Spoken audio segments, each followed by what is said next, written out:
আসসালামু আলাইকুম। কেমন আছেন সবাই? এই তো আমরা আলহামদুলিল্লাহ ভালো আছি। আজকে ছোট বোন আর বাসার সবার আবদারে বানাবো ওভেন বেক পাস্তা।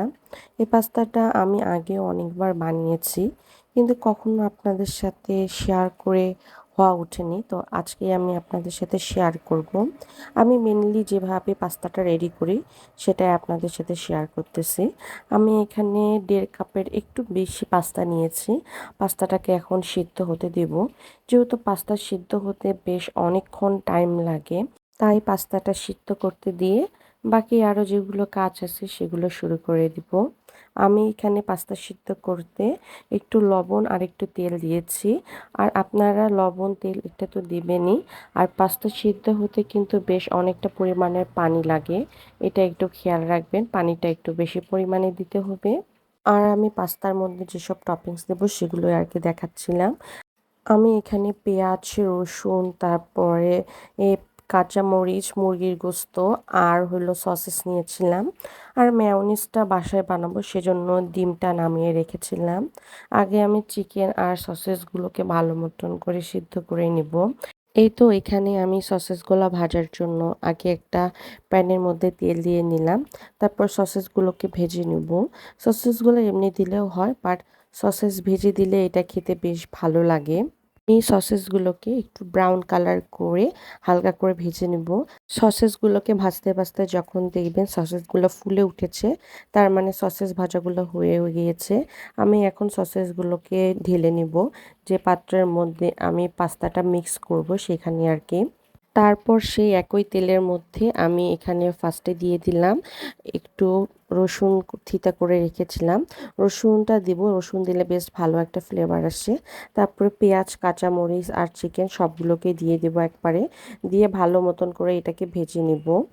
আর আমি এখানে সামান্য একটু পরিমাণে লবণ ইউজ করব। চিকেনে যতটুকু লবণ লাগে অতটুকুই, এর থেকে আর বেশি লবণ ইউজ করার দরকার নেই।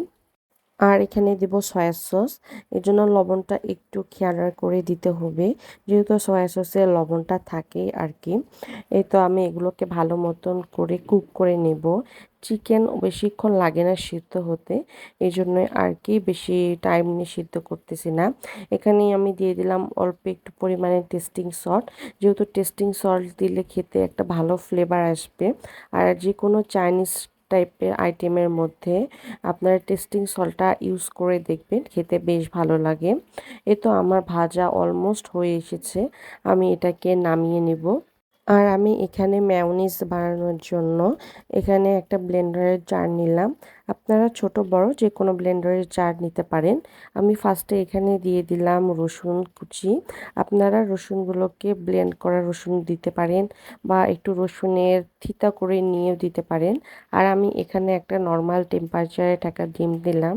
আপনাদের যদি ডিম ফ্রিজে থাকে তাহলে 1 ঘন্টা বা আধা ঘন্টা আগে ডিমটাকে নামিয়ে রাখবেন। তারপরে এখানে দিব হাফ চা চামচ লাল মরিচের গুঁড়া। তারপরে দিব 1.5 চা চামচ গুঁড়ো দুধ। তারপর দিব স্বাদ মতো চিনি। এখানে 2 চা চামচের মতো চিনি দিলেই হবে। তবুও আপনারা একটু টেস্ট করে নিয়ে যদি পরে লাগে দিতে পারেন, তবে 1.5 চামচের মধ্যে হয়ে যাবে।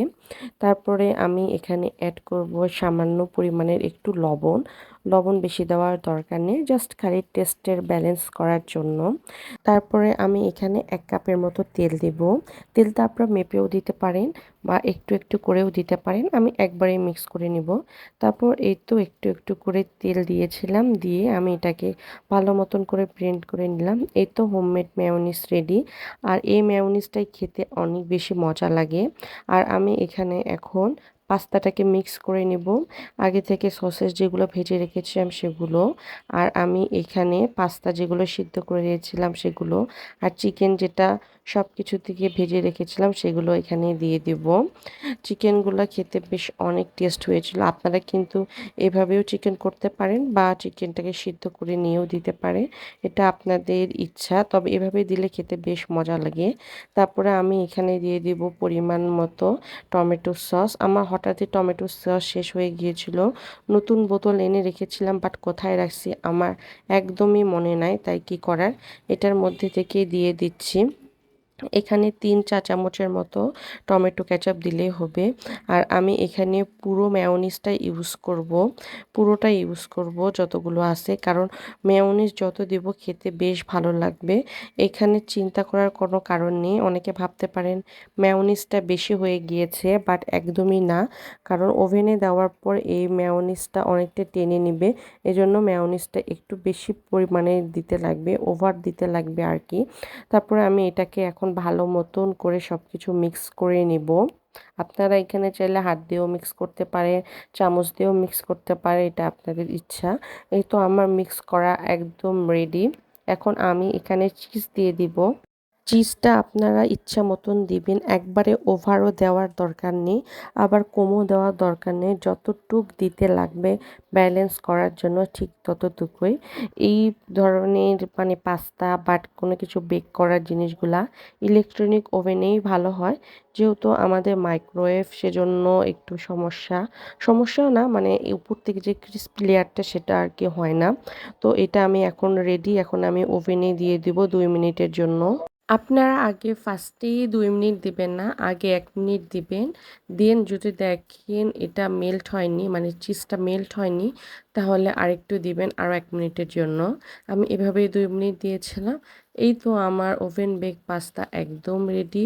খেতে অসম্ভব বেশি মজা হয়েছিল, আর বলার মতো না। আপনারা এভাবে, যেভাবে আমি রেসিপিটা দিয়েছি ঠিক এভাবে বানিয়ে দেখবেন, অনেক বেশি মজা হয়। এরকম করে বানিয়ে খেলে কখনোই রেস্টুরেন্টে আর যেতে চাবেন না, এতটা বেশি মজা হয়। এই তো আজকের ভিডিও এই পর্যন্তই। সবাই ভালো থাকবেন, সুস্থ থাকবেন। আসসালামু আলাইকুম।